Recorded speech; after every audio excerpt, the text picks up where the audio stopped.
RMS Titanic, जो अपने जमाने में दुनिया का सबसे बड़ा और लग्जरी जहाज था, 10 अप्रैल 1912 को साउथहैम्पटन इंग्लैंड से न्यूयॉर्क के लिए अपने पहले सफर पर निकला। बड़े बड़े इंडस्ट्रियलिस्ट और एक्टर से लेकर इमिग्रेंट्स तक, बिजनेसमैन से लेकर आम लोगों तक, इस जहाज में 2240 के करीब हर तरह के लोग मौजूद थे जो एक बेहतर जिंदगी की तलाश में अमेरिका जा रहे थे। पैसेंजर्स के अलावा टाइटैनिक को अलविदा करने वाले लाखों लोग पोर्ट पर मौजूद थे। ना ही पैसेंजर्स को, ना ही शिप के क्रू को और ना ही उन अलविदा करने वाले लोगों को ये मालूम था कि अब से कुछ ही घंटों बाद कुछ ऐसा होने जा रहा था जो पूरी दुनिया को हिला कर रख देने वाला था। टाइटैनिक की कंस्ट्रक्शन 1907 में व्हाइट स्टार लाइन कंपनी ने शुरू की थी, जिसे 1200 दिनों की कोशिशों और 2000 वर्कर्स की दिन रात की मेहनत के बाद बनाया गया था। इसे बनाने में उस वक्त $7.5 मिलियन का खर्चा हुआ था, जो आज के वक्त $198 मिलियन बनते हैं। ये जहाज लंबाई में 269 मीटर लंबा, चौड़ाई में 28 मीटर तक चौड़ा और 53 मीटर तक ऊंचा था। इस जहाज को बनाने वाले लोगों का ये कहना था कि ये अनसिंकेबल है, यानी ये कभी न डूबने वाला जहाज है। लेकिन अपने दौर का सबसे लग्जरी, सबसे महंगा और कभी न डूबने वाला ये जहाज आखिर किन वजहों और किन गलतियों का शिकार हुआ था, जो आज ये समंदर की गहराइयों के खौफनाक अंधेरों में 3800 मीटर नीचे पड़ा हुआ है। उस दिन ऐसा क्या हुआ था जिसकी वजह से 1500 के करीब लोग मौत का शिकार हो गए थे, और आखिर हजारों किस्म के राजों और दिल दिला देने वाली टाइटैनिक की इस मिस्ट्री की असल हकीकत क्या है, ये जानेंगे आज की इस वीडियो में।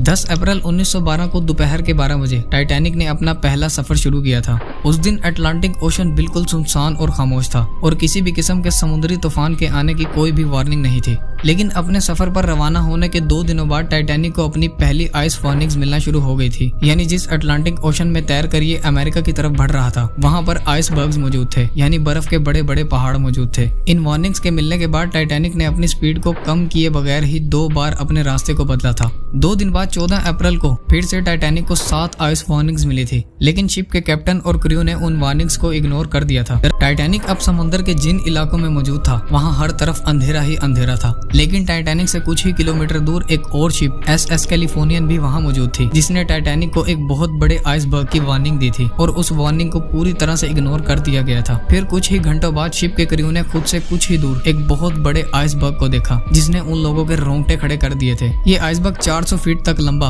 और 100 फीट तक ऊंचा था। जब तक इस आइसबर्ग की खबर कैप्टन तक पहुंचती, तब तक बहुत देर हो चुकी थी। टाइटैनिक के इंजन को फौरन बंद कर दिया गया और साथ ही जहाज का रुख बदलने का भी ऑर्डर दे दिया गया। बेशक कैप्टन और क्रू ने आइसबर्ग से बचने की पूरी कोशिश की थी, लेकिन शिप का आइसबर्ग से फासला इतना कम रह गया था कि हर की गई कोशिश बिल्कुल नाकाम हो गई थी। ठीक 11:40 पर आइसबर्ग टाइटैनिक से टकरा गया। आइसबर्ग के टकराने के बाद शिप की बॉडी पर एक 13 फीट तक बड़ा क्रैक पड़ गया था, जिसकी वजह से शिप के निचले फ्लोर्स में पानी भरना शुरू हो गया था। टाइटैनिक आहिस्ता आहिस्ता समुद्र में डूबता जा रहा था। जहाज में हर तरफ अफरा तफरी का आलम मच गया था और हर किसी को अपनी जान बचाने के लाले पड़े हुए थे। शिप पर मौजूद कई लोगों ने पानी में छलांग लगा ली थी और बहुत से लोग लाइफ बोट्स पर सवार हो गए थे। कुछ ही घंटों बाद एक शॉर्ट सर्किट की वजह से टाइटैनिक की पावर भी बंद हो गई थी और अब हर तरफ बिल्कुल अंधेरा हो चुका था। थोड़ी ही देर बाद टाइटैनिक 2 हिस्सों में टूट गया था और देखते ही देखते पूरा समुद्र के अंदर डूब गया था। इस हादसे में 1500 लोग अपनी जान से हाथ धो बैठे थे और 700 के करीब लोग जिंदा बच गए थे, जिसमें ज्यादातर बच्चे और औरतें थी। टाइटैनिक के कैप्टन स्मिथ आखिरी वक्त तक लोगों की मदद में मसरूफ रहे थे और आखिर में वो भी अपनी जान से हाथ धो बैठे थे। वार्निंग मिलते ही टाइटैनिक ने इमरजेंसी हेल्प के सिग्नल्स भेजना शुरू कर दिए थे, लेकिन जब तक कोई शिप वहां पहुंचता, तब तक बहुत देर हो चुकी थी।